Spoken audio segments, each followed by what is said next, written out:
Mummy जी, मैं घूंघट नहीं हटाऊंगी। एक रोचक कहानी। सुनो बड़ी बहू, दीप्ति मामी का फोन आया है। अगले हफ्ते उनकी बहू की गोद भराई की रस्म है, तो हम सभी को बुलाया है। कह रही थी कि भतीजे की शादी के बाद से आप आए नहीं, इस बार सबको आना है। अनिता जी बोली। अगले हफ्ते?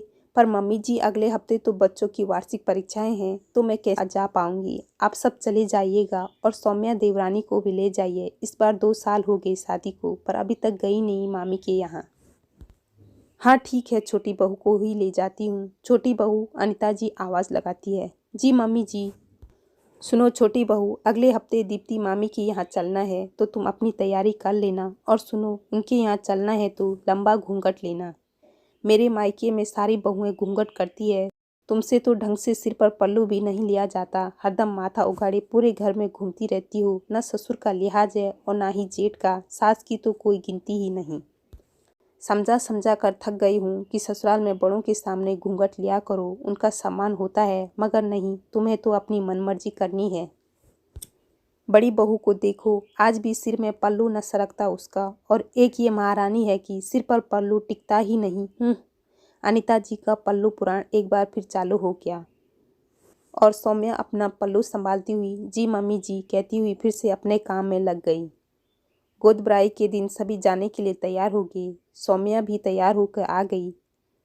अनिता जी ने उसे देखा और उसका पल्लू थोड़ा और लंबा कर दिया। हाँ, अब ठीक है। कम से कम होंठ तक तो घूंघट करना ही चाहिए। मुंह नहीं दिखना चाहिए, समझी? सबके सामने नाक न कट जाए। जी मम्मी जी, चलो अब। खैर, अनिता जी सब परिवार मायके पहुंची, पर वहां पहुंचकर तो वे हैरान रह गई। उनकी भतीजा बहू, जिसकी गोद भराई की रस्म थी, वो तो स्लीवलेस ब्लाउज और नेट की खूबसूरत सी ओपन पल्लू साड़ी पहने सबसे हंस हंस कर बातें कर रही थी। घूंघट की तो बात छोड़ो, सिर पर पल्लू भी न था। अनिता जी और बहू को आया देख मामा मामी जी पास आकर उनके चरण स्पर्श कर बोले, आइए दीदी जी, चलकर बहू को आशीर्वाद दीजिए। बहू है कहाँ, वो तो मॉडर्न बनी घूम रही है। दीप्ति, तूने बहू को ज्यादा ही सिर पर चढ़ा रखा है। न कोई पल्लू न घूंघट। भले घर की बहुएं ऐसे रहती है भला। बड़े बुजुर्ग का कोई सम्मान ही नहीं। तू तो कितना लंबा घूंघट करती थी, याद है ना? दीदी, आप भी किस जमाने की बात कर रही है? हमारा समय अलग था, अब समय अलग है। और फिर सम्मान सिर्फ घूंघट लेने से नहीं होता, सामने वाले की नज़र में होता है, उनके व्यवहार में झलकता है। देखिए न, मेरी बहू कितनी खुश है। चलिए बहू को आशीर्वाद दीजिए।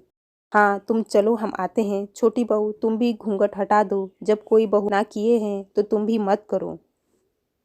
नहीं मम्मी जी, मैं घूंघट नहीं हटाऊंगी। ये क्या बात हुई कि कोई ना किए तो मैं भी हटा दूं? मैं घूंघट करके ना आई होती तो बात अलग थी।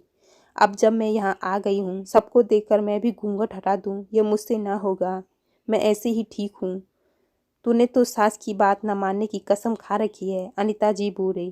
फिर सौम्या पूरे फंक्शन में घूंघट किए रही और अनिता जी मुंह फुलाए रही कि छोटी बहू ने फिर उसकी बात न मानी। कहानी अच्छी लगी तो लाइक और सब्सक्राइब जरूर कीजिएगा।